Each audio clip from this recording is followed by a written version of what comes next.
नमस्कार, मेरा नाम है डॉक्टर पुरु धवन और मैं श्रेयस का फाउंडर हूँ। पैलिसिस एंड किडनी मेरी स्पेशलिटी है। तो मेरे को सबसे पहले बताओ कि कैसे हम 100 साल जिए। देखो, 100 साल जीने के लिए आपको अपनी बॉडी को अंडरस्टैंड करना पड़ेगा। आपकी बॉडी के दो हिस्से हैं, एक है आपका फिजिकल और एक है आपका मेंटल। अगर फिजिकल और मेंटल हेल्थ का आप ध्यान रखोगे तो आप 100 साल से ऊपर जी सकते हो। आपकी बॉडी जो आज है वो है क्या, बनी क्यों है? क्योंकि जो हम रोज खाना खाते हैं तो बेसिकली हमारी बॉडी फूड का ही एक्यूमुलेशन है। अगर मैं अपना डाइट अच्छी रखता हूँ, मैं खाने में क्या खा रहा हूँ, मुझे अच्छी अंडरस्टैंडिंग है और मैं उसको बॉडी मैंने अच्छे खाने से बनाई है, तो मेरी बॉडी अच्छी बनी, अच्छी चलेगी। दूसरी इंपॉर्टेंट बात, आप कितने घंटे सोते हो उस पर भी डिपेंड करता है कि आपकी एज क्या होगी। हम सुनते हैं कि 6 घंटे सोना चाहिए, 6 घंटे 5 घंटे, कम सोने वाले लोग जल्दी चले जाते हैं। आपको अपनी स्लीप कम से कम 8 घंटे की रखनी चाहिए। 12-14 घंटे में तो वो दिक्कत थी। नहीं, वो गलत हो जाएगा। जैसे आप समझो कि आप एक लोहे की गाड़ी लेते हो, मगर वो 10 साल से ऊपर चल नहीं पाती। क्यों? जंग लग जाता है। मगर एक ह्यूमन बॉडी जिसमें कहीं लोहा नहीं लगा हुआ, वो 100 साल जी जाती है। क्यों? उसका रीजन है कि हमारी बॉडी डेली बेसिस पे रिपेयर होती है। रिपेयर कब होती है? जब हम सो रहे होते हैं। आप जिम जाते हो, थक जाते हो, मसल टूट जाती है, बट जब आप सो जाते हो तो बॉडी में मसल्स में रिपेयर हो जाता है। रिपेयर का काम कब हुआ? रात को। तो स्लीप 8 घंटे की, 9 घंटे की अगर प्रॉपर स्लीप ले रहे हो, फ्रेश उठ रहे हो, तो आपकी बॉडी में जो एनाबॉलिक एक्टिविटीज हैं, जो बॉडी में टिश्यू रिपेयर हो रहा है, वो अच्छा होगा। अगर वो रिपेयर अच्छा हो रहा है, डेली बेसिस पे आपकी मेंटेनेंस हो रही है, तो आपकी गाड़ी लंबी चलेगी। फॉर एग्जांपल, दिल्ली मेट्रो की मेंटेनेंस डेली बेसिस पर होती है। 2000 में शुरू हुई थी मेट्रो दिल्ली में, 23 साल तक वो मेट्रो अभी भी चल रही है। क्यों? मेंटेनेंस डेली होती है। तो स्लीप बहुत इंपॉर्टेंट है। तो पहली चीज हो गई आपकी डाइट, दूसरी स्लीप, तीसरी है एक्सरसाइज। आपकी बॉडी अच्छा काम तब करेगी जब आप उसे स्ट्रेस टेस्ट में डालोगे। अब स्ट्रेस टेस्ट हम जैसे लोगों को ऑफिस में बैठ के नहीं मिलता। अच्छा तरीका यह है कि अपना स्ट्रेस टेस्ट खुद तैयार करो। एक्सरसाइज करो, कार्डियो करो, स्विमिंग करो, जॉगिंग करो, स्पोर्ट्स खेलो। जिम में वेट मत उठाओ। जिम में वेट उठाओगे, आपकी बॉडी का जो टिश्यू है वो हाइपरट्रॉफी में जाएगा, मसल्स बड़ी बड़ी हो जाएंगी, आपकी बॉडी का वेट बढ़ेगा, वही वेट आपकी जॉइंट्स में जाएगा। इसलिए जितने भी पहलवान लोग होते हैं जल्दी एक्सपायर कर जाते हैं, क्योंकि उनको cardiovascular disorders, joint problem, bones के डिसऑर्डर्स बहुत जल्दी हो जाते हैं। तो मतलब आप ये कह रहे हो जिम अगर जाना भी है तो कार्डियो करके, स्ट्रेचिंग करके आ जाओ। दो पर्पस है जिम जाने के। एक है हेल्दी रहने के लिए।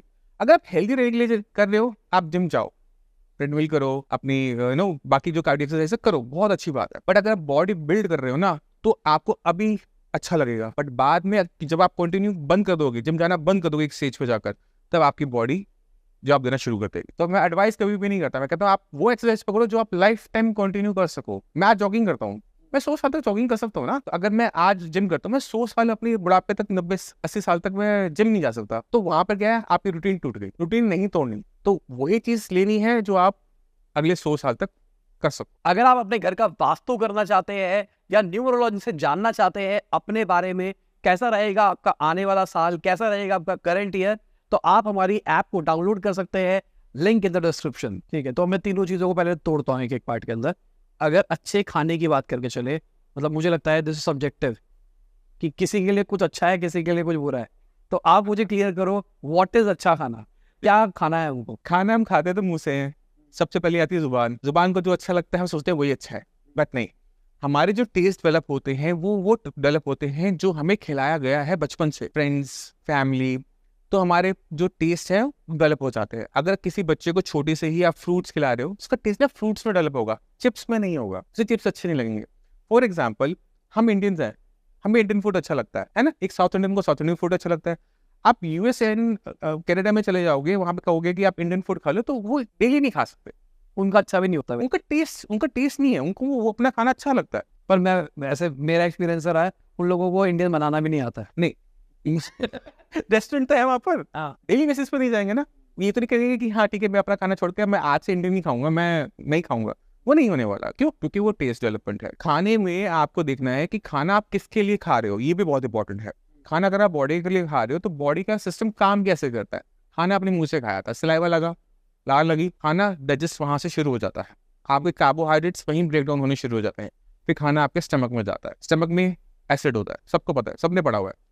एसिड में क्या होता है, प्रोटीन ब्रेक डाउन हो जाता है। फिर जब खाना आपकी इंटेस्टाइन्स में जाता है, वहां पे सबसे मेन काम शुरू होता है। अब हमारे इंटेस्टाइन्स में ना बैक्टीरियाज होते हैं, जिसको हम माइक्रोबायोम कहते हैं। ये माइक्रोबायोम सब कुछ मैनेज कर रहा है। आपकी बॉडी की इम्यूनिटी, आपकी बॉडी में कितनी एनर्जी होगी, आपकी बॉडी में विटामिन मिनरल्स होंगे नहीं होंगे, कैल्शियम डिपॉजिट होगा नहीं होगा, आपका मेंटल स्टेटस तक आपकी इंटेस्टाइन्स में मैनेज हो रहा होता है। तो आपने खाना किसी लिए खाना है? अपने दोस्तों के लिए जो आपके इंटेस्टाइन्स में रहते हैं। अब आपको सोचना है कि इनको क्या पसंद है, इनको मैं आज क्या खिलाऊं, खाऊं नहीं, क्या खिलाऊं। अब आप जब इनके बारे में सोचना शुरू करोगे ना, तो आपके खाने की ना हैबिट बदल जाएगी, क्योंकि इनको ना पिज्जा बर्गर पसंद नहीं है, इनको पसंद है फाइबर। ये फाइबर पे ग्रो करते हैं, इनकी पूरी पूरी कॉलोनी होती है, और ये फाइबर वाले खाने पे खुशी मनाते हैं। अगर आपने चीज वाला सामान ज्यादा खाया है, मैदा ज्यादा खाया है, तो एक तरीके से वहां पर जो इनका कल्चर होता है ना, वो डिस्टर्ब होना शुरू हो जाता है, और आपकी पेट फूलना शुरू हो जाएगा, गैस बननी शुरू हो जाएगी, पेट में दर्द आना शुरू करेगा, बॉडी में थकावट बननी शुरू हो जाएगी, स्टूल में चिपचिपाहट आनी शुरू हो जाएगी, जिसे हम कोलाइटिस कहते हैं। होता ही है कि इंटेस्टाइन में स्वेलिंग आ जाती है।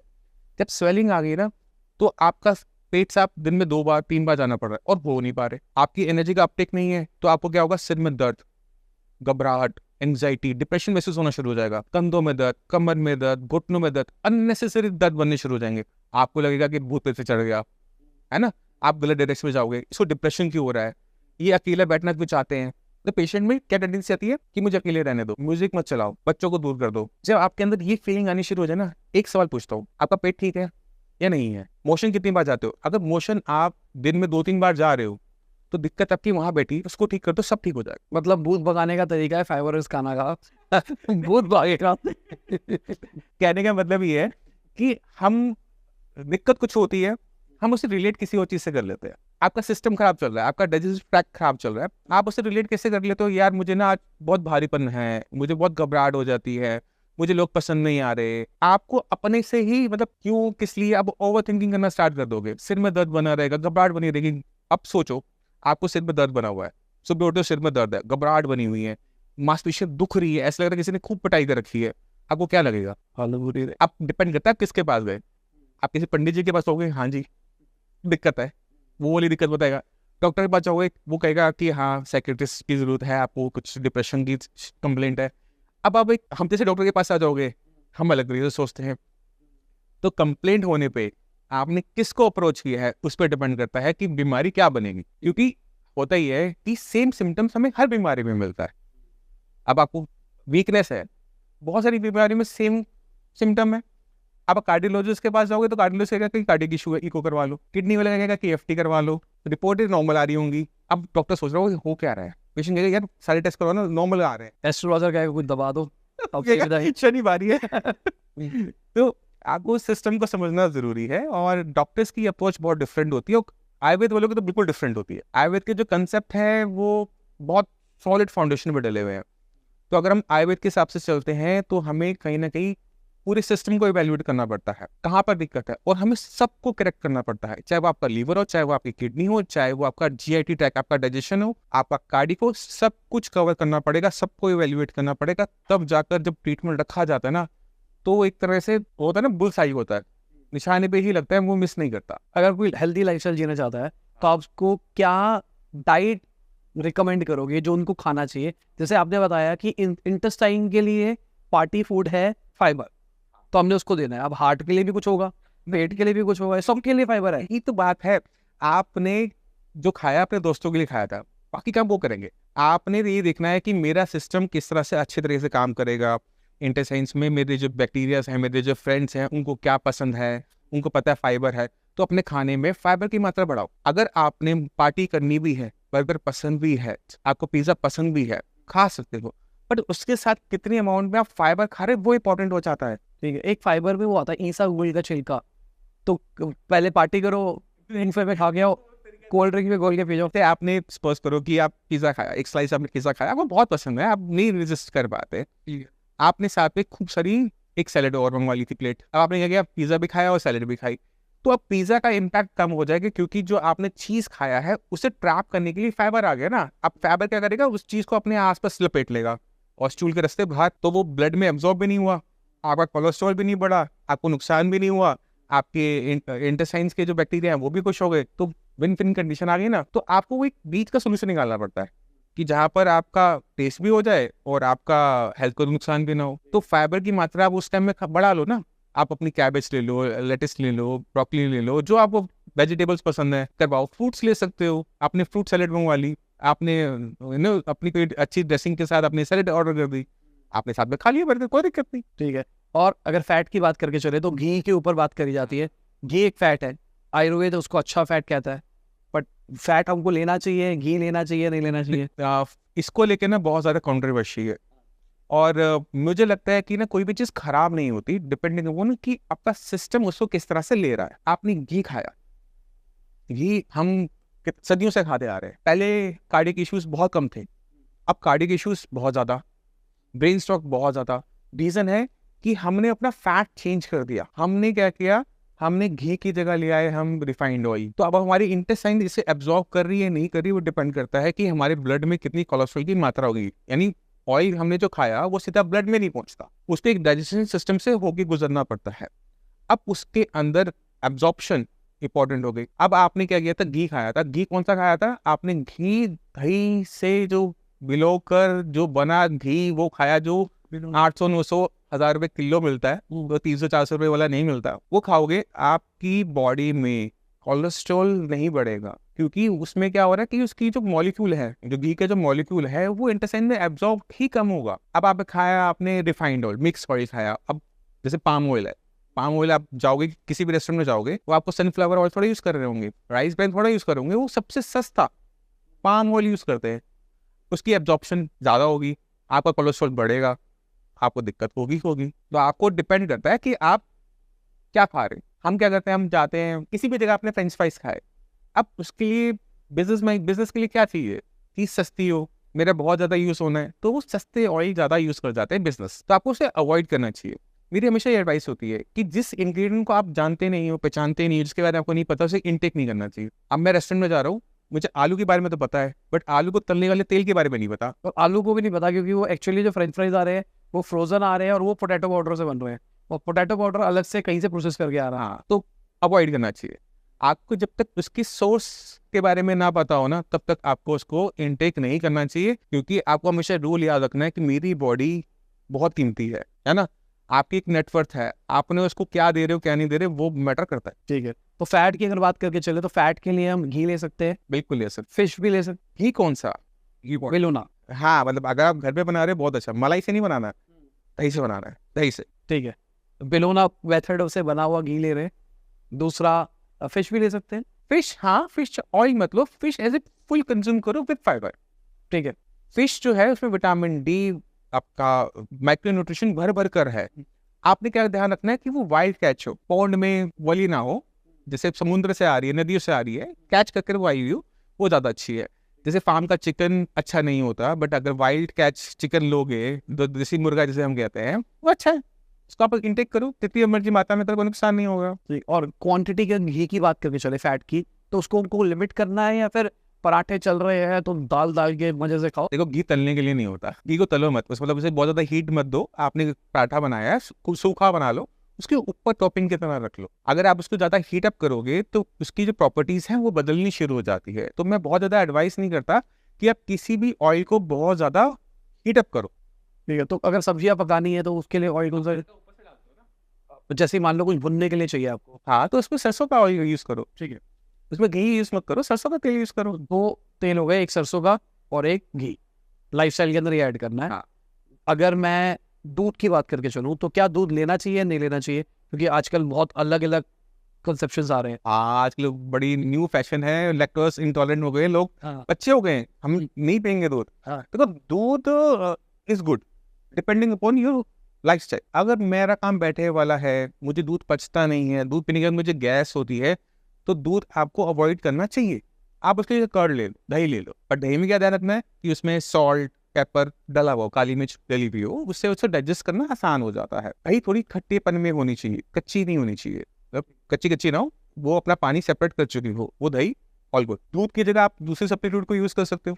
आप आलमंड मिल्क है, ओट मिल्क है, उनको ट्राई कर लो। अगर आपको दूध नहीं पचता तो कर्ड को ट्राई करके देखो, अगर आप हो सकता है उससे आप कंटिन्यू करो। अगर आपको ये वीडियो पसंद आ रही है तो प्लीज वीडियो को लाइक करें, चैनल को करें सब्सक्राइब, और अगर आप चाहे तो हमारे नए चैनल को भी सब्सक्राइब कर सकते हैं, जहां पर हम इन वीडियोस के क्लिप वर्जन डालते हैं, जहां पर आप 5-6 मिनट के अंदर ही बहुत सारी चीजें सीख सकते हैं। चैनल का लिंक डिस्क्रिप्शन में दे दिया है। कार्ब्स की बात करके चले तो कार्ब्स किस फॉर्म में लेने चाहिए, कौन से कार्ब्स लेने चाहिए अगर हमको? इतना सोचेंगे ना खाना नहीं खा पाएंगे। तो इसमें क्या है, आप जैसे हम नॉर्थ इंडियन है, हमारे को रोटी चाहिए, हमें चावल थोड़ा बहुत चाहिए। तो अपनी जो लोकल आप एरिया में रहते हो ना, तो हमारे यहाँ पे जो खाना बना है ना, जो खाना डेवलप हुआ है ना, वो डिपेंडिंग अपॉन कि किस रीजन को हम बिलोंग करते हैं, खासकर इंडिया के अंदर। अब जैसे साउथ में जाओगे ना, साउथ में क्या मिलेगा, इडली डोसा सब कुछ फर्मेंटेड। क्यों? क्योंकि वहाँ टेम्परेचर बहुत हाई है। टेम्परेचर हाई रहने की वजह से खाने को डाइजेस्ट होने में टाइम ज्यादा लगता है। अगर आपने मान लो वहाँ पर रोटी खाई, आपका पेट खराब हो जाएगा। साउथ इंडिया में जाकर वहाँ इडली डोसा खाओगे, बिल्कुल फर्स्ट क्लास चलते रहोगे। अगर आपने वो काम उल्टा कर दिया तो भी आप बीमार पड़ जाओगे कि आपने नॉर्थ इंडिया के अंदर बहुत ज्यादा इडली डोसा खा रहे हो। तो वहाँ पर क्या खाना बहुत जल्दी डाइजेस्ट हो जाएगा, तो आपको लगेगा यार मैंने कुछ खाया ही नहीं है। तो आपको ये समझना है कि आपकी जो लोकल एरिया, जैसे हम पंजाबी हैं, तो हमारे लिए वो चपाती, हमारे लिए वो राइस मस्ट है। ठीक है। तो अभी आजकल चल रहा है कि इंडियन डाइट के अंदर कभी भी आटा था ही नहीं, ज्वार, इसके मिलेट्स, इसके रोटियां खानी चाहिए। आयुर्वेद कहता है कि यही खानी चाहिए। आयुर्वेद में गेहूं का वर्णन है, चावल का वर्णन है, तो ये गलत है। 4000 साल पहले भी था गेहूं चावल, ऐसी बात नहीं है। ठीक है, हम उसको इस तरह से लो कि आपने सब कुछ खाना है, आप अपनी डाइट को रोटेशन में रखो। जैसे मैंने गेहूं, मेरे को लगता है कि खराब है, आपने कहा ना गेहूं के लिए ये नेगेटिव ले रहे हो, आप उसको क्या करो, उसको आप चुकंदर के कद्दूकस के साथ आटा गूंथ लो, आप उसकी प्रॉपर्टीज बदल गई। अब वो प्लेन रोटी नहीं रही, अब वो चुकंदर वाली रोटी होगी, लाल लाल, देखने में भी अच्छी, टेस्ट में भी मीठी मीठी हो जाएगी, और किसी भी टाइप का नेगेटिव इफेक्ट था वो माइनस हो गया। इसी तरह से पालक की रोटी खा लो। तो आपको ना एक वो मिड वे निकालना पड़ता है।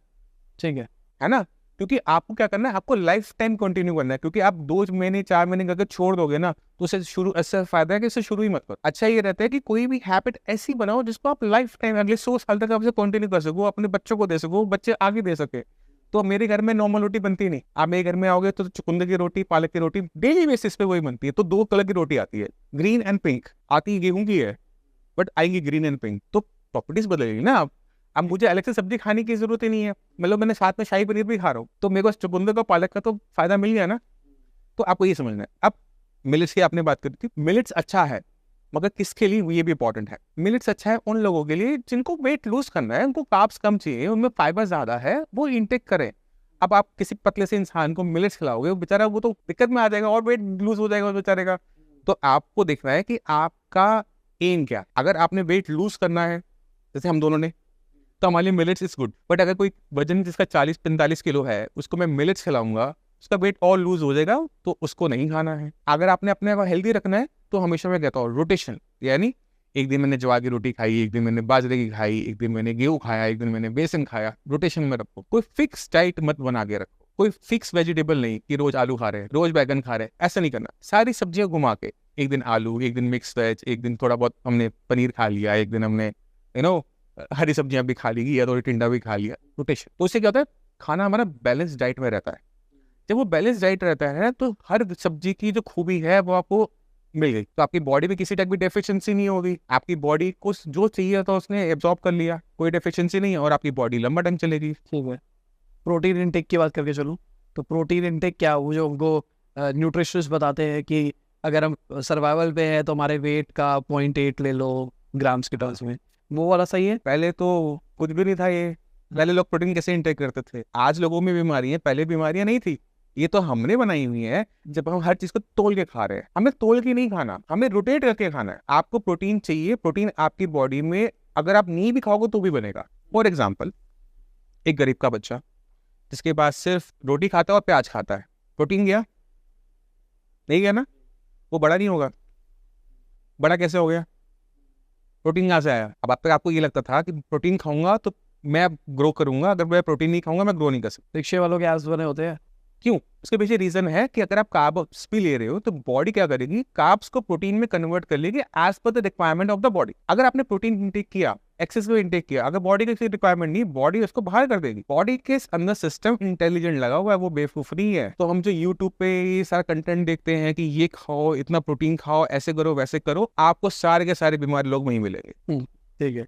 क्वांटिटी की बात करके चले तो कितनी क्वांटिटी और कितने टाइम में लेना चाहिए खाना? देखो, खाना आपको भूख लगने पे खाना चाहिए, अपनी लिमिट से हाफ खाना चाहिए। अगर खाना आप ऊपर तक खा रहे हो कि गले में आ रहा है, मुंह में आ रहा है, तो आपने गलत कर दिया, ज्यादा खा लिया। खाना खाने के बाद पानी बिल्कुल भी टच नहीं करना, गर्म भी नहीं लेना, कुछ नहीं। आप कुल्ला कर लो, सिप कर लो, बट अगर आपने खाना खाने के बाद, रोटी खाने के बाद, चावल खाने के बाद आपने छाछ, चाय, पानी ऊपर से पी लिया और पेट लगे फूल गया, तो आपने गलत कर दिया। उसके पीछे छोटा सा लॉजिक है। हमारा जो स्टमक है ना, वो एक बैलून की तरह है। अब इस बैलून में पहले आपने खाना भर दिया, अब उसके ऊपर आपने पानी डाल दिया, अब क्या होता है ना, वो पूरा ऊपर डिस्टेंटेड हो जाता है, पूरा भर जाता है। अब खाने को डाइजेस्ट होने के लिए ना एक मूवमेंट, स्टमक में एक मूवमेंट होती है, वो चाहिए होती है। अब खाना चल ही नहीं हो पा रहा, हिल ही नहीं पा रहा, तो क्या होगा, आपको लगेगा सांस अटक जाएगी, क्योंकि उसने ऊपर लंग्स में प्रेशर बना दिया, तो आपको लगेगा आपकी सांस लेने में दिक्कत हो रही है। तो आपको हमेशा खाना अपनी लिमिट से हाफ और उसके बाद पानी नहीं पीना, कि आपके स्टमक में घूमने की, खाने को हिलाने की, डुलाने की जगह बनी रहे। ठीक है। और मैंने एक चीज सुनी थी कि मुट्ठी भर खाना ही खाना चाहिए। तो मुट्ठी भरी हो गया ना, स्टमक का साइज कितना है, इसमें एक किलो का सामान आएगा, आपने आधा किलो खाया, बाकी छोड़ दिया, तो वो मुट्ठी भरी हो गया, मुट्ठी भर खाया, आधा स्टमक खाया, खत्म। बट आपको ये देखना है, अगर आप वेट लूज कर रहे हो और आपको वेट लूज नहीं करना, तो आपको खाना बढ़ाना पड़ेगा। तो आपको कभी भी खाने को ना ऐसे नहीं समझना चाहिए कि मुझे प्रोटीन लेना है, मुझे कार्ब लेना है, मुझे फैट लेना है। नहीं, खाने में सब कुछ होना चाहिए, सारे विटामिन मिनरल्स चाहिए, सारे कार्ब्स, प्रोटीन, मिनरल्स सब चाहिए। तो अब आप इसको लाइफ टाइम कैसे चलाओगे? सिंपल सा सवाल, लाइफ टाइम कैसे करोगे? आप यंग हो, आपने अभी कर लिया 2-4 साल, 5 साल, 40 साल कैसे करोगे? तो आपको एक ऐसी चीज चाहिए जो इसको आप लाइफ टाइम कंटिन्यू कर सको, और उसका सिंपल सा तरीका है, वो है बैलेंस डाइट। कोई डाइट नहीं, हम बहुत सुनते हैं कि ये डाइट वो डाइट, नहीं, आपको चाहिए बैलेंस डाइट। और बैलेंस डाइट का सिंपल सा तरीका है, मार्केट में जितनी भी सब्जियां हैं, जितने भी फ्रूट हैं, जितनी भी अनाज हैं, सब घर पे ले आओ, एक एक करके खाते रहो। ठीक है। आपकी बॉडी में किसी भी टाइप की वीकनेस पैदा नहीं हो सकती, क्योंकि आपने खाना खाया है बैलेंस, सब कुछ खाया है, कुछ छोड़ा ही नहीं। बट वो सब कुछ जो आप रॉ मटेरियल लेकर आ रहे हो, वो हेल्दी होना चाहिए। अब वो उठाओ लाओ आप फ्रोजन फूड, तो दिक्कत हो जाएगी, क्योंकि उसमें प्रिजर्वेटिव भी है, केमिकल्स भी, सब कुछ डला हुआ है। ठीक है। अब जैसे आयुर्वेद की बात करके चले तो बहुत सारे इनटेक्स की भी बात करिए होती है। जैसे मैंने वो देखा है, ईसागुल का छिलका ही बोल रहा था यार, वो जब लगता है कि यार डाइजेशन को इम्प्रूव करना है या कुछ दिक्कत आ रही है, तो उसको इसबगोल का भूसा हम देते हैं कॉन्स्टिपेशन के अंदर। अब आपने पूरे दिन खाना नहीं खाया, आपने लिए थे प्रोटीन, आपको हो गई कॉन्स्टिपेशन, क्योंकि फाइबर तो आपने लिया नहीं है। अब आपने लिया था प्रोटीन, वो पेट में जाके इतना सा गोला सा बन गया, अब इंटेस्टाइन से मूव करना है, वो मूव नहीं कर रही है, आप स्टूल पास ही नहीं हो रहा, तब हमें इसबगोल का भूसा देना पड़ता है कि ठीक है, अब वहाँ पे बल्क फॉर्मेशन होगी, यानी इसबगोल के भूसे को जब हम पानी में डालते हैं ना, फूल जाता है, हाँ, तो वो फाइबर का काम करती है, तो वो उसको पुश करने में हेल्प करता है। तो आपने जो कचरा खाया था प्रोटीन फॉर्म में या फिर चीज फॉर्म में,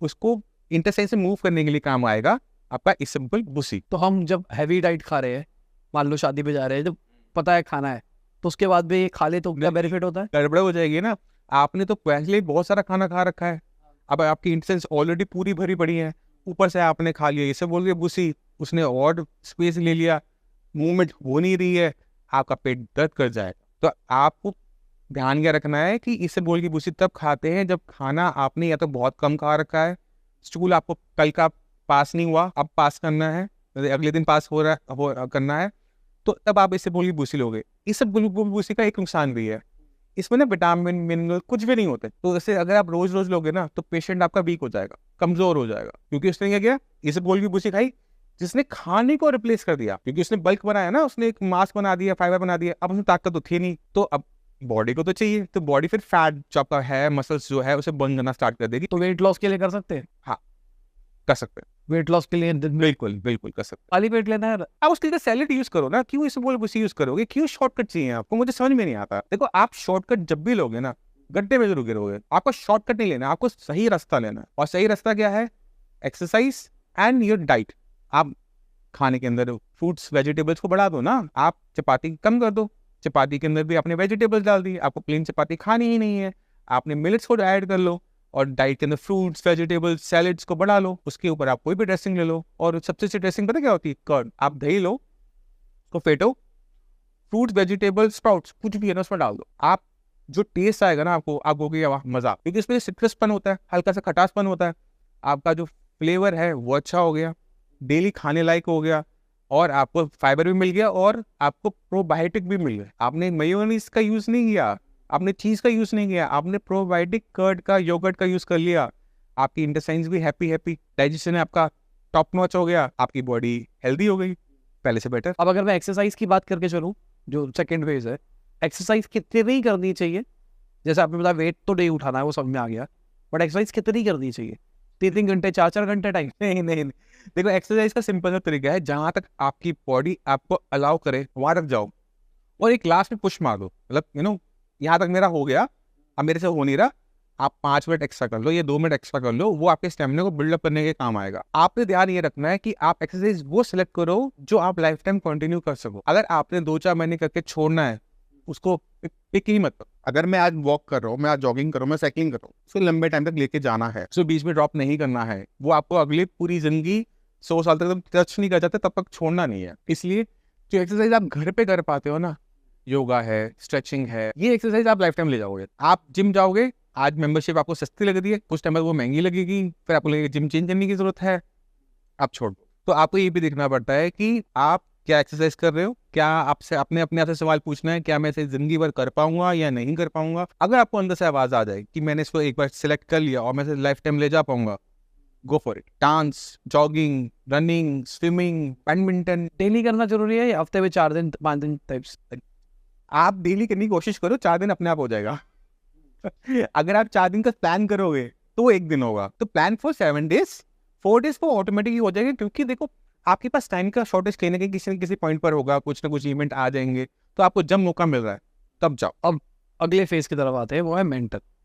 अब जो दिमाग पे स्ट्रेस आ रहा है उसको कैसे इंप्रूव करें ताकि लंबा जी सके? देखो सबसे सिंपल तरीका जो मैंने आज तक अपने आप देखा, मतलब क्या होता है कि हम एज ए डॉक्टर्स हम देखते हैं ना, तो बुक अलग कहती है और प्रैक्टिकल चीजें अलग कहती हैं। तो मैं प्रैक्टिकल पे ज्यादा फोकस करूंगा, बुकिश नहीं जाऊंगा। तो आपको सबसे अच्छी चीज ये है, वो है दोस्त, अच्छे दोस्त। अगर आपके पास अच्छी फ्रेंडशिप है ना, अच्छे दोस्त है, अच्छी फैमिली मेंबर्स है ना, तो आपकी मेंटल हेल्थ पे सबसे बड़ा इंपैक्ट उसी का ही होता है, क्योंकि चारों टाइम हर टाइम आप इन लोगों से घिरे रहते हो। अगर सपोज करो एक बंदा आपके ग्रुप में नेगेटिव बात करता है, तो आप उसको नहीं सह पाते, है ना।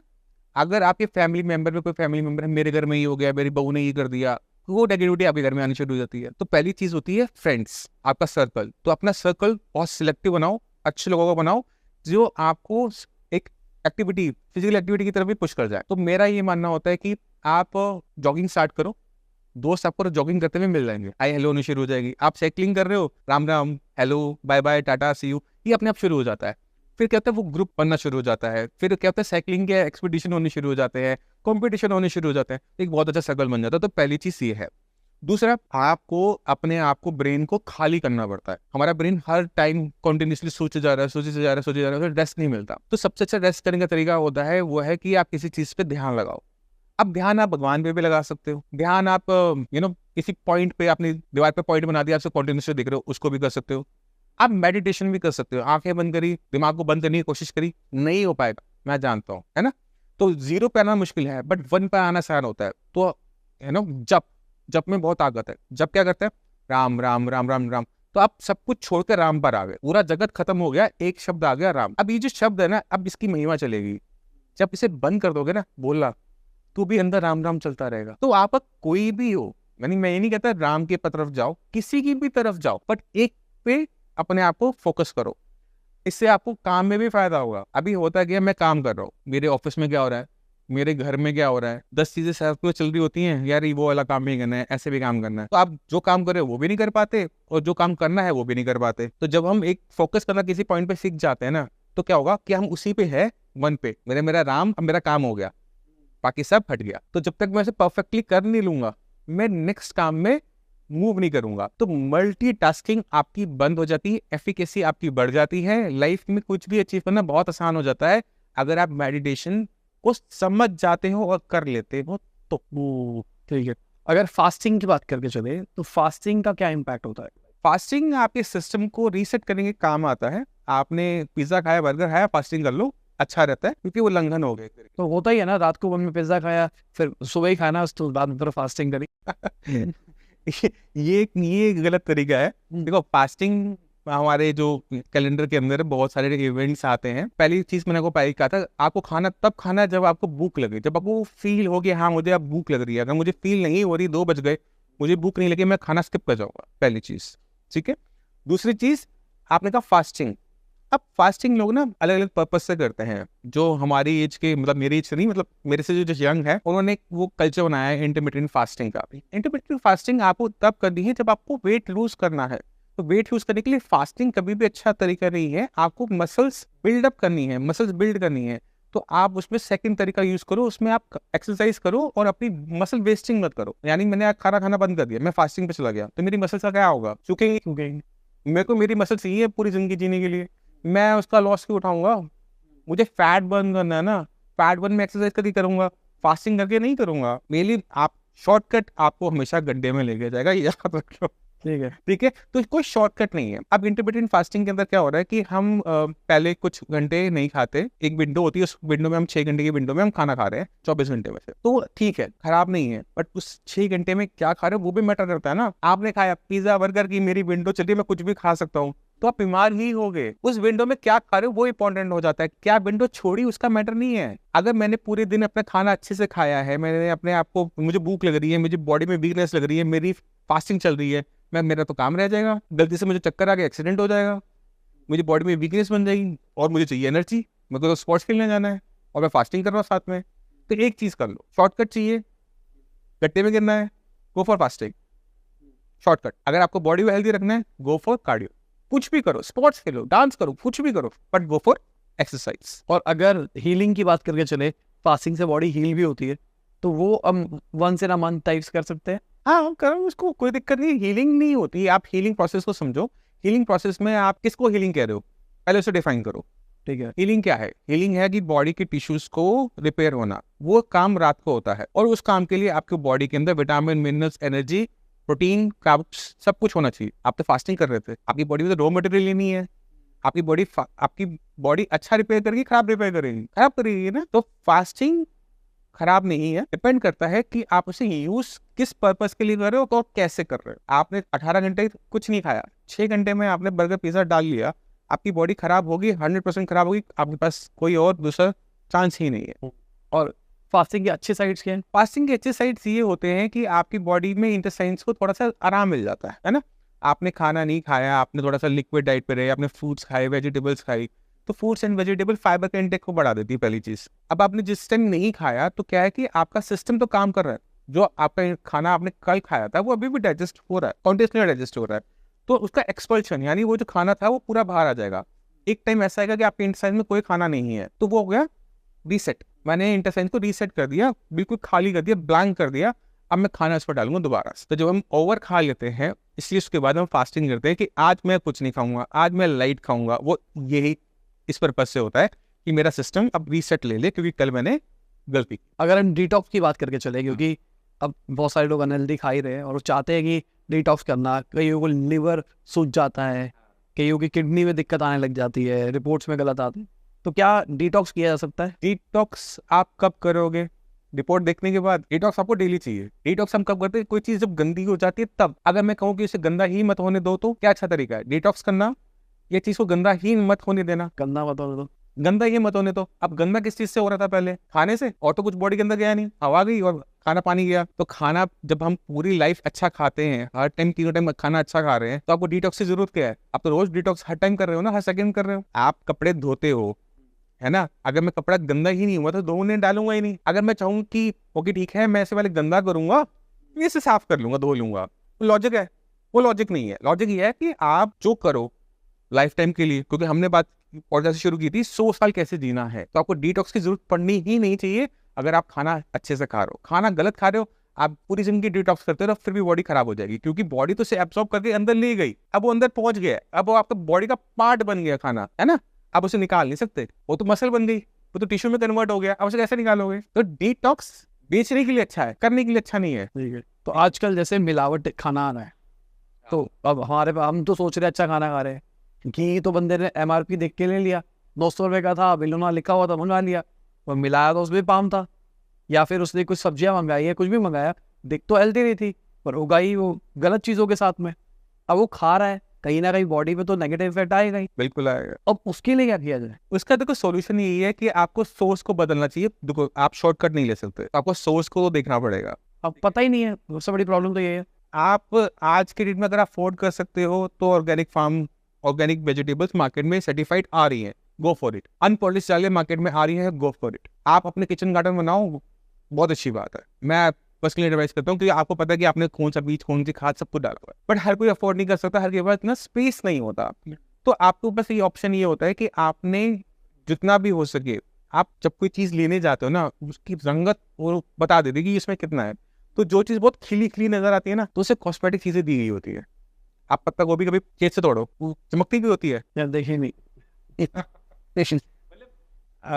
जो वेजिटेबल्स है उनकी जो रंगत होती है, अगर आप पहाड़ों पे जाओगे ना, तो वहाँ पे ना आपको सब्जियां सारी मुरझाई मुरझाई सी मिलती है। हम जो सिटीज में रहते हैं ना, उनका खाना खराब है। जो लोग गाँवों में बी टाउन Tier 2 Tier 3 में रहते हैं, उनका खाना हमसे 1000 गुना ज्यादा अच्छा है। और शहरों वालों के पास ऑप्शन यही है कि कोई आपको अच्छा और सर्टिफाइड ऑर्गेनिक सामान मिल रहा है, वो बस टूट पड़ो, खरीद लो, ज्यादा सोचो मत। और बॉडी के अंदर कोई चीज चली गई है, उसको आप निकाल नहीं सकते। जैसे अभी माइक्रो प्लास्टिक का बहुत चल रहा है कि हम जो प्लास्टिक हम पहनते हैं, नायलॉन के कपड़े पहन लिए हमने, पॉलिस्टर के कपड़े पहन लिए, तो छोटे छोटे पार्टिकल्स हमारे सिस्टम में आ गए हैं। तो बॉडी में आप कहीं पे भी टेस्ट करोगे आज की डेट में, आपको माइक्रो प्लास्टिक मिल जाता है। अब इसे निकालने का कोई तरीका नहीं है, क्योंकि आप वो सिस्टम का पार्ट बन गया है। अब आप उसके बाद आप पंचकर्मा भी करवाओ, वमन विरेचन भी करवाओ, वो आपके सिस्टम से आउट नहीं होगा, क्योंकि टिश्यू में डीप चला गया ना। आपने कोई भी फर्टिलाइजर, इंसेक्टिसाइड खाया, आपके टिश्यू में डीप हो गया, ठीक है। कुछ आपको आराम थोड़ा बहुत मिल सकता है वमन से, विरेचन से, क्योंकि वो डिटॉक्स थेरेपी अच्छी है। और अगर आप हेल्दी हो, कर सकते हो, करना चाहिए। अगर आपको ध्यान रखना है कि आप मैक्सिमम अपना वेस्ट मटेरियल अपने स्टूल के रास्ते निकालते हो, तो जो खाना आपने वेस्ट खाया है, उसको अगर आपका कॉन्स्टिपेशन नहीं है, मोशन आपको अच्छे से क्लियर होती है, अगर स्टमक इंटेस्टाइन अच्छी हेल्दी रहती है, तो एक तरह से वो डेली बेसिस पे आप डिटॉक्स कर रहे, आपको अलग से सेपरेट कुछ करने की जरूरत नहीं है। तो आप अपना स्टमक हेल्दी रखो, डेली बेसिस पे आपको स्टमक क्लीन हो रहा है, कॉन्स्टिपेशन नहीं है, आपको मल्टीपल टाइम नहीं जाना पड़ता, जो नहीं लगाना पड़ता, बहुत लंबा टाइम नहीं बैठना पड़ता, आप हेल्दी हो, आपका डेली बेसिस पे डिटॉक्स ऑटोमेटिक तरीके से हो गया। और इसमें फिर से फाइबर आएगा, क्योंकि अगर फाइबर का इंटेक आपका अच्छा है, खाना आपने अच्छा खाया है, आपका मोशन अपने आप होगा, आपको दिक्कत नहीं होगी, और आपका डिटॉक्स डेली बेसिस पे होगा। और घी की हमने बात की थी, घी बहुत अच्छा काम होता है डिटॉक्स करने में। अगर आपको दूध पचता है, दूध लिया, 2 चम्मच 3 चम्मच आपने उसमें देसी घी बिलोया हुआ डाल दिया, सुबह आपका स्टमक एकदम क्लीन होगा, डिटॉक्स आपका ऑटोमेटिक तरीके पर डेली बेसिस पर हो गया। किसी भी टाइम ले सकते हैं घी, या फिर रात को ही ले? रात को ज्यादा अच्छा है ना।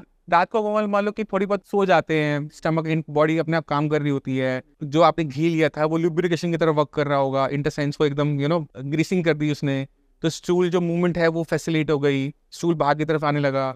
इसी तरह से एक अरंडी का तेल होता है, अरंडी के तेल की में 1-2 चम्मच दूध में डाल के आप रात को ले लो, रोज ले सकते हैं? रोज ले सकते हो। तीसरी चीज है वो है हरड़, हरित की जिसे कहते हैं। ये जो हरित की है, इसका पाउडर बना लो, पाउडर ले लो, काम बन जाए, ठीक है। नहीं बनता, अरंडी का तेल लिया, उसमें हरड़ को भून लिया पूड़ियों की तरह, उसको पीस लिया, उसमें चाहे आप थोड़ा बहुत नमक डालना नमक डालो, और रात को 2 चम्मच ले लिया। ये काम आप डेली बेसिस पे करो, आपके एजिंग प्रोसेस को रोकने वाली बताई गई है हरित की, आयुर्वेद के हिसाब से रसायन बताई गई है। इन चीजों को आप डेली बेसिस पे कर सकते हो, इस सब को डेली बेसिस पे नहीं कर सकते। ठीक है, ऐसी चीजें और भी बताओ ना, और क्या क्या कर सकते हैं जो डेली ले सकते हैं, कि सुबह खाली पेट ये लो, इस टाइम पे ये लो, जिससे और बेटर हो।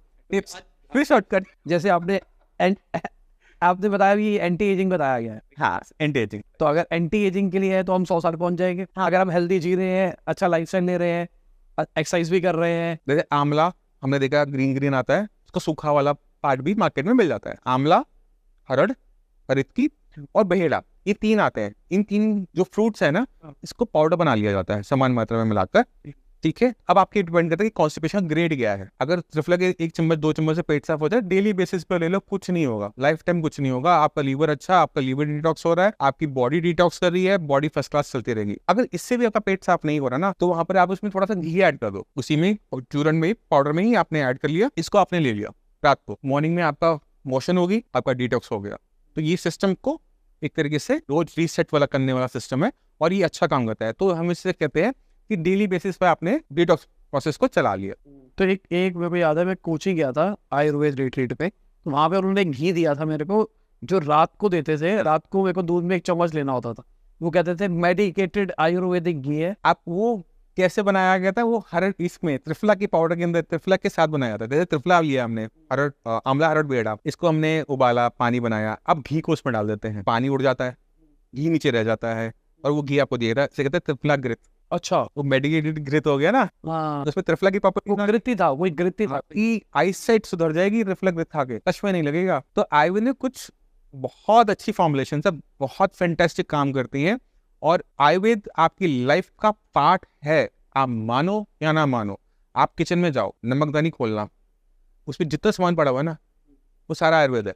अजवाइन, हींग, धनिया, जीरा, क्योंकि आयुर्वेद यहीं से शुरू हुआ है इंडिया से, तो हमारे किचन तक पहुंच गया। आप इंडिया से बाहर चले जाओ, वेस्ट साइड चले जाओ, हाँ आपको मसाले मिलते ही नहीं है, वो खाते ही नहीं है। तो हम अपने आप को डेली बेसिस पे हेल्दी रखने के लिए रोज आयुर्वेद यूज कर रहे हैं। ताकत के लिए कुछ कर सकते हैं क्या? ताकत के लिए भी ऐसा कुछ? कौन सी ताकत?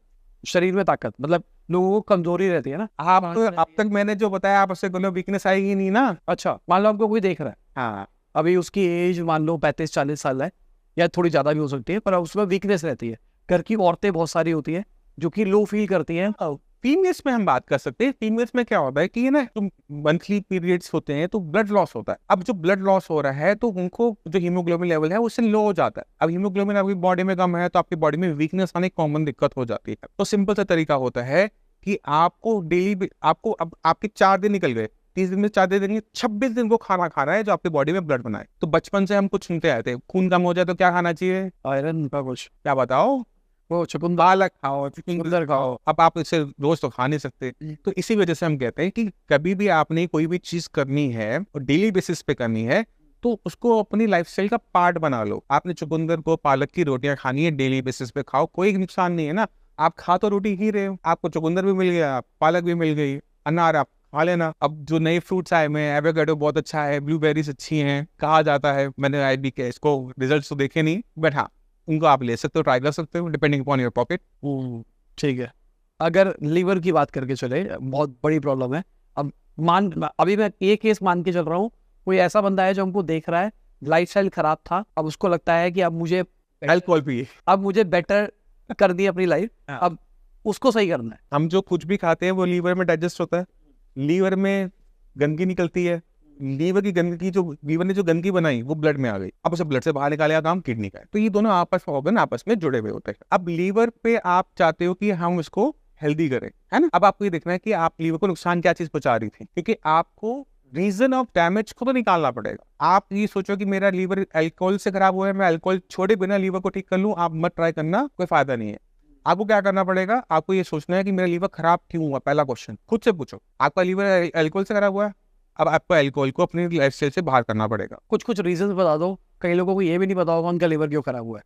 अल्कोहल एक रीजन है, और क्या क्या हो सकता है? उसके बाद देखो, वायरस बहुत ज्यादा आते हैं कि अगर मतलब हेपेटाइटिस बी का इन्फेक्शन है तो वो आपके लीवर को डैमेज कर देता है। दूसरा ये होता है कि अब नॉन अल्कोहलिक फैटी लीवर होता है कि आपने अल्कोहल नहीं भी पिया फिर भी आपके फैट लीवर डैमेज हो रहा है, लीवर सिरोसिस हो रहा है, वो एक नया रीजन बनकर आ रहा है। और हमें लीवर के डैमेज के पीछे रीजन देखने को मिलते हैं। मेडिसिन बहुत सारी हैं, एलोपैथिक मेडिसिन। आप पैरासीटामोल खाते बुखार के अंदर, आपको फीवरिश लग रहा था, वीकनेस लग रही थी, आप हर बार पैरासीटामोल खाओ ठीक हो जाते हो, बट वो आपके लीवर को कंटिन्यूसली डैमेज किए जा रहा है, किए जा रहा है, किए जा रहा है, तो वो चीज आपको बचना चाहिए। तो आपको अंडरस्टैंड करना पड़ेगा कि आपका लीवर डैमेज पहली स्टेज पे हुआ ही क्यों। भगवान ने तो आपको भला चंगा दिया था ना, तो उस पर अटैक किस चीज ने पहुंचाया, किसने उसको नुकसान पहुंचाया। क्योंकि जब तक आप उसको निकालोगे नहीं, आपका लीवर किसी भी कीमत पे ढंग से काम नहीं करने वाला, पहली। दूसरा, लीवर के पास पावर है रीजनरेट करने की, किसी और ऑर्गन के पास नहीं है, किडनी के पास भी नहीं है। तो आपको उसे वो सर्कमस्टांसेस, वो इन्वायरमेंट देना पड़ेगा, वो माहौल देना पड़ेगा जहां पर वो बढ़िया चले। तो आपको अपनी बॉडी को क्या देना है, आप क्या दे सकते हो, आप अच्छा खाना ही दे सकते हो, अच्छा पानी दे सकते हो। इसके अलावा आपके हाथ में मेडिसिन है, ये 3 चीजें आपके पास है, चौथी कोई चीज नहीं है। आप बॉडी में क्या डाल रहे हो, खाना, पानी और मेडिसिन डाल दोगे हद से। अब आपको इनके बारे में सोचना पड़ेगा कि मैंने उसे क्या दिया और क्यों दिया। खाना हमेशा में वही बेसिक्स पर जाएंगे, और वो डॉक्टर बताए कि आपको दिक्कत है तो उसके हिसाब से खाना क्या होना चाहिए, किस चीज को कम करना है, किस चीज को ज्यादा करना है, ये डॉक्टर के हाथ पे छोड़ देना चाहिए। और लीवर को क्या पसंद है उसका भी ध्यान रखते हुए डॉक्टर आपको एक डाइट बता देगा। जैसे अगर आपको लीवर की दिक्कत है तो खाने के अंदर आपका खाना लाइट होना चाहिए, क्योंकि फैट को डाइजेस्ट करने में ताकत ज्यादा लगेगी, लीवर को प्रोटीन को डाइजेस्ट करने में ताकत ज्यादा लगेगी। तो कार्ब रिच या फिर लाइट प्रोटीन डाइट दी जाती है कि बॉडी जल्दी जल्दी एसिमुलेट कर ले, लीवर को काम ना करना पड़े।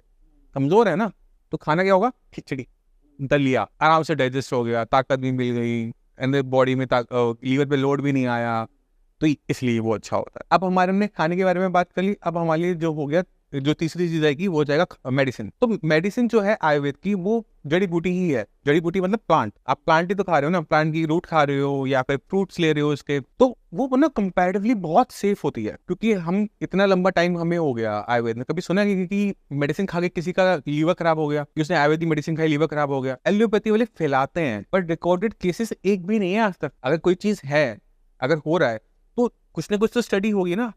वो सारी स्टडीज अब तक प्रूफ ही नहीं कर पाए कि ये जो चीज हो रही है वो आयुर्वेद की वजह से हो रही है। आप रोज खाते हो अजवाइन परांठों में लगाकर, किडनी खराब हो गई, लीवर खराब हो गया? नहीं। अब आपको समझना है कि लीवर को क्या चीज हैप्पी करेगी, खुश करेगी, एनवायरमेंट। तो कुछ हर्ब्स हैं आयुर्वेद की जो फैंटास्टिक काम करती है, जैसे दारू हल्दी है, पुनर्वा है, मकोए है। इनका medicine preparation different different type की आती है, अर्क फॉर्म में भी आती है, टैबलेट फॉर्म में भी आती है। तो इस अगर हम प्रिपरेशंस को लेते हैं तो लीवर आपका एक तरीके से सपोर्टिव हो जाता है। लीवर आपका बेटर फंक्शन करना शुरू करेगा। वो रीजनरेशन जो उसकी नहीं हो रही थी, या उसकी जो स्लो डाउन हो गई थी, या जो उसमें टिश्यू ऐसा हो गया था जो रीजनरेट नहीं कर पा रहा, तो वो बेटर होना शुरू हो जाएगा। ठीक है। अब लिवर से अगर किडनी में प्रॉब्लम आ रही है तो? लीवर से किडनी में दिक्कत नहीं आएगी, डायरेक्ट नहीं आएगी। किडनी को खराब करने वाले फैक्टर्स अलग होते हैं। किडनी के बारे में अगर हम बात करें तो 80% जो किडनी खराब होती है ना, वो हमारी ही गलतियों की वजह से होती है। 80% में 40% तो बीपी है, 40% आपका डायबिटीज है। 80% केसेस जो किडनी फेलियर के हैं तो वो बीपी शुगर से हुआ, और बीपी शुगर अपनी ही गलतियों की वजह से होता है। तो आप उसे बहुत इजीली कंट्रोल कर सकते हो होने से पहले ही। अगर एक बार किडनी खराब होनी शुरू हो गई तो वहां से सबसे बड़ी दिक्कत होती है, क्योंकि किडनी के पास ना रीजनरेशन पावर नहीं है। मान लो कि आपकी किडनी खराब होनी शुरू हुई बीपी की वजह से, आपको बहुत स्ट्रेस था, बीपी बहुत हाई था, आपने ध्यान नहीं दिया, मेडिसिन नहीं खाई, मेडिसिन स्किप कर दी, किसी भी रीजन से, एंडलेस रीजन, बीपी बढ़ा, किडनी को डैमेज किया। क्यों गया? क्योंकि जब ब्लड किडनी के अंदर एंटर किया ना तो वो प्रेशर के साथ था। तो जैसे बाढ़ आती है ना किसी नदी में, तो क्या होता है कि जो उसके किनारे होते हैं ना वो कट जाते हैं। अब किडनी के अंदर भी क्या हो रहा है, ब्लड बहुत तेजी से एंटर कर रहा है। अब ब्लड जो सप्लाई है किडनी के अंदर वो हमारे बाल की ना 1/3 है, बहुत बारीक, बहुत फाइन। अब सोचो उसमें प्रेशर बढ़ाओगे तो क्या होगा? वो फटती नहीं है, वो क्या करती है, अपने आप को सख्त बना लेती है, हार्ड बना लेती है। उसको सर्वाइव करना है, तो जैसे वो हार्ड बनाती है ना, तो जो उसका अंदर का स्पेस है ब्लड सप्लाई का वो छोटा हो जाता है। मोटा हुआ, टाइट हो गया रास्ता, रास्ता टाइट हुआ, ब्लड जाना बंद, तो वो हिस्सा क्या होगा, स्क्लेरोज हो जाएगा, हार्ड हो जाएगा। अब मेरे साथ वाला मरा हुआ है तो उसका असर ना मेरे पर भी आता है। तो किडनी के अंदर जो नेफ्रॉन्स है ना, एक के मरने के बाद दूसरा भाई वो गया, मैं भी जा रहा हूँ। किडनी की दिक्कत है ना, प्रोग्रेसिव डिसऑर्डर है। एक बार शुरू हो गई तो उसे थामना मुश्किल हो जाता है अगर सही ट्रीटमेंट ना मिले तो आपको किडनी को देखना है कि किस वजह से नुकसान हो रहा है, पहले उसको कंट्रोल में करना है। बीपी शुगर कंट्रोल में आ गया, अब मतलब इसका मतलब ये होता है कि अब किडनी को बीपी शुगर की वजह से और नुकसान नहीं होगा, जो हो गया सो हो गया, छोड़, अब और नुकसान नहीं होगा। अब क्या होता है कि अगर हम किसी किडनी फेलियर पेशेंट की बायोप्सी देखें ना, तो उसकी बायोप्सी में 2 मेजर कंसर्न आता है। एक वो ऐसा होता है जो डेड है, जिससे हमें कोई उम्मीद नहीं है। दूसरा ऐसा वो होता है जो इन्फ्लेम्ड है, सूजा हुआ है, मतलब मरा नहीं है, मरने वाला है, बीमार है। तो आपको ना वहां पे फोकस करना चाहिए किडनी पे, कि वो जो हिस्सा मरा नहीं है, बीमार है, उसको वापस ले आओ। मरे को तो जिंदा नहीं कर सकते, पर जो जिंदा है उसको हेल्दी तो कर सकते हैं ना। तो जैसे ही वो फंक्शनल होना शुरू होता है तो किडनी अपने फंक्शंस को बढ़ाना शुरू कर देती है। अब किडनी का काम हमारी बॉडी में क्या है, गंदगी को बाहर निकालना। अब गंदगी को हम किडनी फेलियर वाले पेशेंट और किडनी वाले डॉक्टर्स क्रिएटिनिन और यूरिया के रूम में नाम से जानते हैं। तो क्रिएटिनिन और यूरिया अगर आपकी बॉडी में बढ़ रहा है, यानी आपकी किडनी कम काम कर रही है। अब हमने 2 चीजें की थी, हमने बीपी शुगर कंट्रोल कर लिया, किडनी के अंदर जो नेफ्रॉन्स मर रहे थे, सेल्स जो मर रहे थे, हमने उसको ताकत दे दी, उसको हमने इन्फ्लेमेशन को हटा दिया, फंक्शन बढ़ गई। तो क्रिएटिनिन यूरिया गंदगी बाहर जाने शुरू कर देगी, बेटर आपके लेवल्स डाउन होने शुरू हो जाएंगे। तो डायलिसिस की नौबत नहीं आती, कम आती है, मगर आपको ध्यान के रखना पड़ता है कि आप अपनी बॉडी का वेट लूज ना करो। आपको पता नहीं होगा, अभी जो डॉक्टर्स है ना वो क्या करते हैं कि ना पेशेंट का ना प्रोटीन बंद करवा देते हैं। अब प्रोटीन जो है ना वो पूरी बॉडी प्रोटीन की बनी हुई है, मांस, आंखें, दांत तो चलो छोड़ो, कैल्शियम ज्यादा है, बाल सब प्रोटीन का बना हुआ है। क्रिएटिनिन भी जो गंदगी है वो भी प्रोटीन से ज्यादा बनती है। तो अगर मैं किसी किडनी फेलियर पेशेंट को प्रोटीन ज्यादा दूंगा तो उसकी बॉडी में क्रिएटिनिन ज्यादा बनेगा।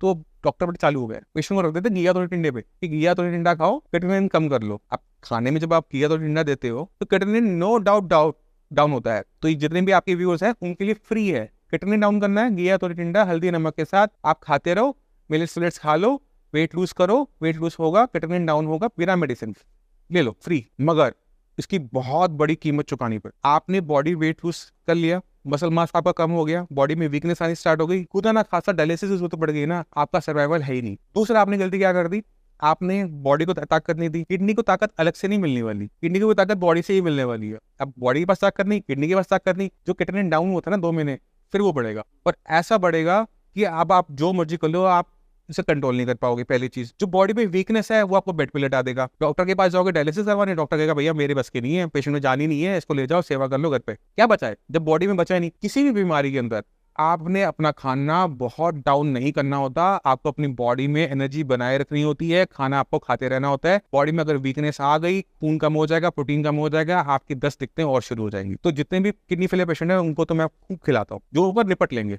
आप बॉडी में ताकत रख, क्योंकि किडनी अगर पूरी खराब भी होगी ना तो भी मेरे पास रास्ते हैं। मेरे पास डायलिसिस का रास्ता है, ट्रांसप्लांट का रास्ता है, बट वो तब हो पाएगा जब बॉडी में दम होगा। आप उन रास्तों को बंद क्यों करते हो? लाइफ लाइन है ना आपके पास, वो केबीसी चलता है ना। मैं एक पेशेंट कैसे समझाता हूँ, देखो भाई तुम किडनी की चिंता मत करो, किडनी की चिंता करने के लिए मैं बैठा हूँ, तुम बॉडी की चिंता करो। तुम्हारा सर्वाइवल बिना किडनी के भी 20-20 साल लोग डायलिसिस करवा लेते हैं, मैं देख लूंगा। तुम बस अपने बॉडी का ध्यान रखो, खाना बढ़िया खाओ, दिन में 3 बार खाना खाना है, खाना नहीं छोड़ना। खाने में क्या खाना है?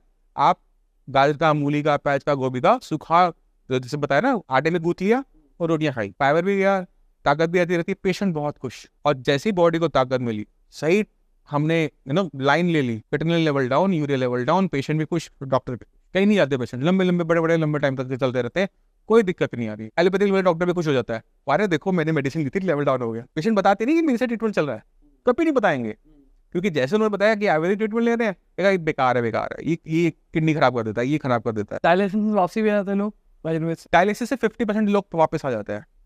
तो वो आपको कंडीशन को समझना पड़ता है।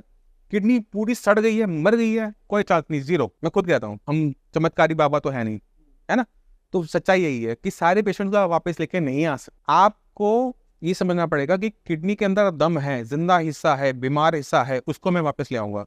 मरे को जिंदा करने की काबिलियत अभी डॉक्टर पूरे के पास नहीं आई है। प्रिकॉशनरी क्या कर सकते हैं कि किडनी में दिक्कत ना आए?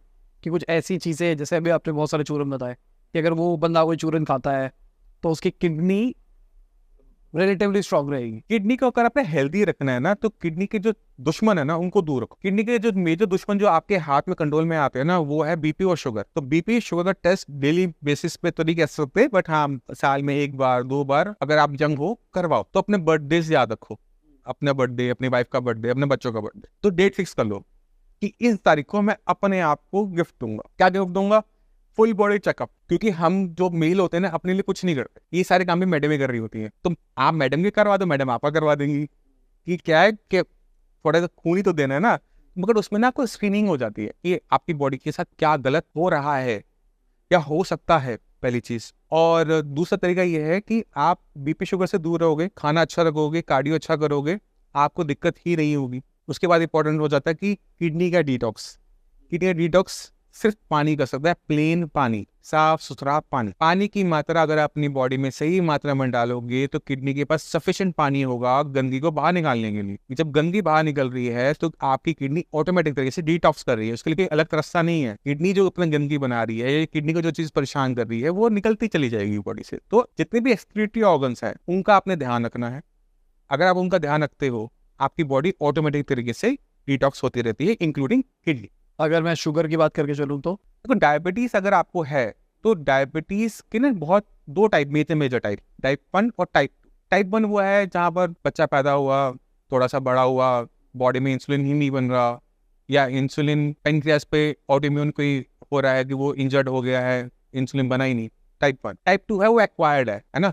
अब मेरा पैनक्रियास भगवान ने मुझे दिया 70-80 किलो तक की बॉडी को संभालने के लिए, मेरा वजन है 120 किलो। अब जो मेरा 40 किलो वजन ज्यादा है, पैनक्रियास जो इंसुलिन बना रहा है वो उसके लिए इनसफिशिएंट बैठ रहा है, तो इसे क्या कहेंगे? Insulin insufficiency. 80 के हिसाब से मेरे पास है, 40 किलो मेरे पास एक्स्ट्रा है, उसके लिए मेरे पास इंसुलिन नहीं है। तो मुझे क्या करना पड़ेगा? मुझे वेट लूज करना पड़ेगा। मैं जैसे 80 किलो का आऊंगा, मेरा डायबिटीज खत्म, मतलब रिवर्स डायबिटीज हो जाएंगी। हाँ, लॉजिक है ना, आपको दिक्कत कुछ मिलना पड़ेगा। दूसरा है, वहां पर क्या हो रहा है कि इंसुलिन तो बन रहा है, आपका तो बॉडी वेट आपका 80 किलो है, आपका पैनक्रियास भी 80 किलो के हिसाब से बढ़िया बना रहा है, बट वो इंसुलिन काम नहीं कर पा रहा। ये दूसरी दिक्कत है। वहां पे क्या होता है कि इंसुलिन रेजिस्टेंट बॉडी हो जाती है। अब इंसुलिन रेजिस्टेंट बॉडी के अंदर हमें ये समझना पड़ता है कि हम इस रेजिस्टेंस को कैसे तोड़ें। तो वहां पर मेडिसिन बहुत अच्छा काम करती है, वहां पर आपकी डाइट और आपकी एक्सरसाइज बहुत अच्छा काम करती है। अगर आप कोई शॉर्टकट लेते हो कि डाइट कर लिया, एक्सरसाइज नहीं किया, मेडिसिन नहीं किया, फिर शॉर्टकट जहाँ लोगे वहां पे आप फंस जाओगे। आपको क्या करना है? सपोर्टिव, आपको अपने पेनक्रियास को स्टिमुलेट करना है कि वो अच्छा इंसुलिन बनाए। मेडिसिन इंसुलिन की जो रेजिस्टेंस है उसे तोड़ रही है। आप अपनी बॉडी के फंक्शंस को, मेटाबॉलिज्म को फास्ट करने के लिए एक्सरसाइज कर रहे हो, खाना वो खा रहे हो जो आपकी बॉडी के लिए हेल्दी है, शुगर आप कम ले रहे हो, विटामिन मिनरल ज्यादा ले रहे हो, हेल्दी ले रहे हो। तब जब ये कॉम्बिनेशन बैठेगा ना, तब जाकर काम बनेगा। तो आयुर्वेद में ना कहते हैं कि अगर किसी पेशेंट को ठीक करना है ना, तो उसमें ना 4-5 चीजें लगती हैं। पेशेंट अच्छा होना चाहिए, डॉक्टर अच्छा होना चाहिए, मेडिसिन अच्छी होनी चाहिए, और पेशेंट के साथ जो परिचालक होते हैं, परिचालक मतलब आपके पार्टनर्स आप कह लो, वो अच्छे होने चाहिए। अगर ये 4 चीजें मिल जाए ना, पेशेंट ठीक हो जाए। इनमें से एक चीज भी कमजोर है तो दिक्कत रह जाएगी, ऑब्वियस है। तो इन सारी 4 चीजों को मिला दो पेशेंट। और आयुर्वेद का बहुत सिंपल सा कंसेप्ट है, जब तक आप निदान नहीं हटाते, निदान मतलब रीजन ऑफ द डिजीज नहीं हटाते, तब तक आप बीमारी को ठीक नहीं कर सकते। अगर आप ठीक कर दोगे वो वापस आ जाएगी। तो बहुत मोस्ट ऑफ द केसेस में क्या होता है, पेशेंट को स्टेरॉइड दिए, बीमारी दब गई, स्टेरॉइड बंद किए, वापस निकल कर आ गई। तो आपको वो कॉज को हटाना है। जिस दिन आपने कॉज को हटा दिया, रीजन को हटा दिया, बीमारी वापस घूमकर नहीं आएगी। दूसरा, आप अपनी बॉडी को मेडिसिन के हेल्प से केमिकली कंट्रोल कर सकते हो, इन्वायरमेंट बदल सकते हो। आप अपनी बॉडी का अंदर का इन्वायरमेंट कंट्रोल करो, उसको हेल्दी रखो। अच्छा हो गया। और अगर बीपी की बात करके चले, देखो बीपी भी ऐसे नहीं हो रहा। बीपी को कंट्रोल करने वाले 3 ऑर्गन्स हैं। आपका ब्रेन, आपका स्ट्रेस है, बीपी बढ़ जाएगा। आपका कार्डियक कोई इश्यू चल रहा है तो आपका बीपी बढ़ जाएगा। जैसे एक्सरसाइज वाले, जिम वाले, हम ये जो कहते हैं, जिम वाले गए, एक्सरसाइज की, हार्ट बहुत पंप किया, हार्ट की मसल्स बड़ी बड़ी हो गई, अब आपने जिम छोड़ दिया, अब हार्ट की मसल्स तो बड़ी बड़ी हैं, वो अभी भी जोर से धड़कती हैं, बॉडी कमजोर हो चुकी है, तो वहाँ पे बीपी बढ़ जाता है उन केसेस में। इसलिए बॉडी बिल्डिंग अननेसेसरी मना की जाती है। अब समझाए रीजन। तीसरा जो रीजन है वो है आपकी किडनीज। किडनी क्या करती है, पानी निकाल रही है, सॉल्ट निकाल रही है, तो वो मैनेज कर रही होती है बीपी को with the help of water, salt. और वो एक हार्मोन भी बनाती है जो ब्रेन को बताता है कि कितना हार्ट को प्रेशर डालना है, एडीएच कहते हैं इसको। तो 3 मेजर ऑर्गन्स हैं जो हमारे बीपी को कंट्रोल कर रहे होते हैं। तो आपको अगर बीपी कंट्रोल करना है तो फैक्टर ढूंढो पहले कि वो फैक्टर कहाँ पे बैठा हुआ है। स्ट्रेस, बहुत ज्यादा स्ट्रेस खत्म करना पड़ेगा। मैं मेडिसिन खा रहा हूँ, स्ट्रेस पा रखा है, तो नहीं काम करने वाला। आप नहीं कर सकते, उसको नहीं कर सकते, तो आपको क्या करना पड़ेगा, उसको कार्डियक इशू है, कार्डियोलॉजिस्ट के पास जाओ, देखो कि क्या रीजन है। अगर मसल्स हमारी बड़ी हो चुकी हैं, कार्डियक कोई इशू चल रहा है, तो उसको कार्डियोलॉजिस्ट ही ठीक कर पाएगा। आप मत ट्राई करो, शॉर्टकट मत लो। किडनी के बारे में है, अगर किडनी खराब हो रही है, उसकी वजह से बीपी बढ़ रहा है, तो उसको हमें मैनेज ना ब्रेन और हार्ट से ही करना पड़ता है। क्योंकि अगर मैंने बीपी बढ़ाए रखा तो हाई बीपी वाला ब्लड जाएगा, किडनी को और डैमेज करेगा, और फिर बीपी और बढ़ेगा, और फिर वो और डैमेज करेगा, तो वो साइकिल बन जाती है। तो किडनी से बढ़ने वाले बीपी को मैनेज करने के लिए हमें 2 ऑर्गन बताए गए हमारे पास, ब्रेन और आपका हार्ट। दोनों पर काम एक साथ करते हैं, तब जाके किडनी से बड़ा जो ब्लड प्रेशर है वो कंट्रोल में आता है। अभी पिछले कुछ टाइम से मैं देख रहा हूँ मेरे आसपास नेटवर्क के अंदर लोगों को स्ट्रोक्स आ रहे हैं। बूटी का स्ट्रोक होता है मेजरली, जिसकी वजह से पैरालिसिस हो जाता है फेस का। अच्छा, फेस का। जैसे मैंने अपने पापा मम्मी के साथ देखा है, मैंने 1-2 जान पहचान वाले लोगों के साथ भी देखा है। उसके पीछे का रीजन क्या है? यही देखो, नहीं, फेशियल पैरालिसिस जो होता है, फेशियल, उसको हम फेशियल पैलिसी भी कहते हैं। इसके पीछे रीजन ना मेनली जो है वो वायरस। कोई क्लॉट नहीं है, कोई बीपी नहीं है, कोई शुगर नहीं है। जैसे आपको जुकाम होता है, एक वायरस आता है, इसी तरह से जो फेशियल पैलिसी का जो मेजर रीजन है वो हर्पीज ज़ोस्टर का इन्फेक्शन मानते हैं। कि जो आपकी फेशियल नर्व है, यहाँ पे आपकी फेशियल नर्व होती है जो पूरे फेस को चला रही होती है, मतलब कमांड दे रही है, इलेक्ट्रिकल सिग्नल दे रही है मसल्स को कि कितना मूव करना है, क्या एक्सप्रेशन देना है। जब इस पे वायरस आता है ना, तो इस पे स्वेलिंग आ जाती है। नर्व पे स्वेलिंग होने की वजह से ये नर्व काम नहीं कर पा रही। जब वो नर्व काम नहीं कर पा रही तो क्या होगा, फेशियल आपका मसल्स मूव नहीं कर पाएंगी और आपको फेशियल पैलिसी हो जाएगा। बट इससे एक खास बात क्या है, 99% पेशेंट में ये पहले महीने में अपने आप ठीक हो जाता है, चाहे आप मेडिसिन खाओ या ना खाओ। और मैं हमेशा पेशेंट को कहता हूँ कि मेडिसिन कर लो, आप अगर सही ट्रीटमेंट ले लोगे तो उसमें आपकी रिकवरी बहुत फास्ट हो जाती है। कहते तितर का मांस खा लो फिर सही हो। नहीं, वो ये वाला वो पैलिसिस नहीं है। वो जब फुल बॉडी का होता है तब करते हैं उसको, वो फेशियल पैलिसी में नहीं करते। तो इसका सॉल्यूशन क्या है, कैसे सही हो सकता है? किसका? फेशियल पैलिसिस। फेशियल पैलिसी के लिए देखो, आपको 1 मंथ का देखो सेल्फ लिमिटिंग वायरस है। जैसे हम कोविड हुआ था, कोविड के टाइम में क्या होता है कि आपको इन्फेक्शन हुआ, सांस लेने में दिक्कत हुई, और कुछ दिनों में बीमारी अपने आप खत्म हो गई, हम बैक टू नॉर्मल हो गए। जुकाम के साथ भी ऐसे ही होता है। तो जितने भी वायरस वाले इन्फेक्शन होते हैं, मैक्सिमम जो होता है वो सेल्फ लिमिटिंग होता है। यानी वो वायरस आएगा, अपनी संख्या को बढ़ाएगा, खुद ब खुद मिट जाएगा, चला जाएगा, तो हम वापस बैक टू नॉर्मल हो जाते। तो अगर फेशियल पैलिसी आपको हुआ है, फेस का पैरालिसिस हुआ है, तो वेट करो फॉर 1 मंथ। उसके बीच में हल्का स्टेरॉइड और हल्का एंटीवायरल मेडिसिन अच्छा काम कर जाती हैं, और 99% पेशेंट पहले महीने में ठीक हो जाते हैं। वहां पे आपको परेशान होने की जरूरत नहीं है। अगर आपका महीने से भर से ऊपर हो चुका है, आपका फेशियल पैरालिसिस ठीक नहीं हुआ है, तब जाकर आपको आयुर्वेद की शरण में आना पड़ेगा, क्योंकि एलोपैथी में इसका ट्रीटमेंट है ही नहीं। वहाँ पे स्टेरॉइड और एंटीवायरल मेडिसिन हम पहले महीने में चलाते हैं, उसके बाद हम इसको नहीं चलाते, क्योंकि उसके बाद उसका कोई काम का पर्पस नहीं रह जाता, क्योंकि वायरस तो चला गया, अब नहीं है बॉडी में, बट जो पीछे नुकसान छोड़ गया है, वो नर्व पे जो स्वेलिंग आई थी उसे नर्व को डैमेज हो गया। अब जो नर्व को डैमेज करने के लिए हम अब रिपेयर करने के लिए हमें नर्व को ना वो एनवायरनमेंट देना पड़ेगा कि जहाँ पर उसको वो हेल्दी चीज़ें मिले। तो हमें इसका डाइट का भी ध्यान रखना पड़ता है और नर्वस सिस्टम के लिए जो चीज़ें विटामिन मिनरल्स जरूरी हैं वो पूरे करने पड़ते हैं। थोड़ी बहुत एक्सरसाइज होती है, कि फेशियल मसाज होती है। और जब हम इसको कंपेयर करते हैं, महीने मंथ ऑन मंथ कंपेयर करते हैं, तो महीने 2 महीने में पेशेंट बता देता है कि मेरी स्माइल बेटर हो गई, मेरी आईब्रो मूव करने लग गई, नॉस्ट्रिल फूलने लग गया, वो दिखना शुरू हो जाता है। अब पुराना हो गया है तो टाइम ज़्यादा लगेगा, न्यू है तो टाइम कम लगेगा। इस चीज़ का ध्यान रखना पड़ेगा। जैसे मेरी मम्मी का बताता हूँ, मेरी मम्मी का हुआ था तो हम पहले एलोपैथी में गए, फर्स्ट टाइम में ठीक हो गया होगा? नहीं हुआ, अच्छा। फिर वो रहा, उन्होंने 3 महीने घुमाया हमें। हाँ। फिर हम आयुर्वेद की तरफ गए, हम किसी के हाँ। मतलब किसी ने हमको कहा था कि ये बहुत पॉपुलर है, हम वहाँ गए, हमने 2-3 महीने बाद देखा हम बेटर हुई, हाँ। बट अभी परफेक्ट नहीं सही है। तो उन्होंने लास्ट में बोल दिया कि आंटी जी अब मान के चलो, अब आपको ऐसे ही जीना पड़ेगा। कोई नहीं, हम है ना साथ में, तो श्रेयास में आना, देखेंगे उनको जल्दी। देखो वही अप्रोच। अब क्या हो रहा है कि पहले आयुर्वेद ना मोर लाइक बुकिश था, टेक्स्ट बुक पे चलता था, पुराने फॉर्मूले थे। अब जो हमने आयुर्वेद को किया है ना, तो अब जैसे मैं हो गया, तो हमारी ना पहले कंपनी थी मेडिसिन बनाने की, तो पेशेंट ना फीडबैक देता है आपको मेडिसिन के ऊपर कि डॉक्टर साहब मुझे आराम नहीं आ रहा, डॉक्टर साहब आराम नहीं आ रहा। अच्छा मैंने ऐसा क्या किया कि इसको आराम नहीं आ रहा, इसको आराम आ रहा है। मेरे अंदर ना वो क्यूरियोसिटी आ जाती है कि मुझे इसको ठीक करना है। अच्छा इसको आने और इसको नहीं आने में बीमारी तो सेम है, क्यों नहीं आया? तो क्या कहते हैं, हम वो मेडिसिन में चेंजेस कर पाते हैं। जब हम मेडिसिन में चेंजेस कर रहे होते हैं तो हमें देखते हैं कि हमारे आप पेशेंट्स पहले से बेटर रेशो में आने लग गए। तो पैरालिसिस में आप ये लेके चलो, फेशियल पैल्सी हो या फुल बॉडी, आप जैसे आप कह सकते हो, पैरालिसिस में आपको फर्स्ट मंथ में आराम आएगा। अगर 3 महीने में आराम नहीं आया तो मैं चौथे महीने का ट्रीटमेंट देता ही नहीं, मैं हाथ जोड़ता हूँ, मना कर देता हूँ, भाई साहब मेरे से नहीं हो पाएगा। क्योंकि हमारे यहाँ ना कभी भी हमने पैकेज नहीं बना रखे, ये 4000 का, 5000 का, 10,000 का, नहीं, सीधा मस्त करेगा तो काम नहीं करेगा, वरना कुछ काम नहीं करेगा। तो मतलब अगर किसी को 6-8 महीने हो गए हैं तो 10 साल भी हो चुका हो, 20 साल भी हो चुका हो, वर्क कर जाता है ट्रीटमेंट। बट आपको मेरी बात जो मैं कहता हूँ वो पत्थर पे लगी मानकर करना पड़ता है। क्योंकि मैं ज्यादा परहेज नहीं देता, मैं परहेज में बहुत ज्यादा बिलीव नहीं करता। मैं परहेज उतना दूंगा जितना जरूरी है, फालतू का नहीं दूंगा। तो पैरालिसिस के पेशेंट को सिर्फ खट्टा मना है, मेरी मेडिसिन के साथ खट्टा बंद कर दो, आपको फर्स्ट मंथ के अंदर वो चेंजेस दिख जाते हैं। तो हमारी जो SOPs बना रखी हैं वो मेरे हिसाब से हमने ठीक ठाक बना रखी है और अच्छा रिजल्ट हम डिलीवर कर पा रहे हैं। ठीक है, सबसे पहले थैंक यू, बहुत मज़ा आया, बहुत कुछ बताया आपने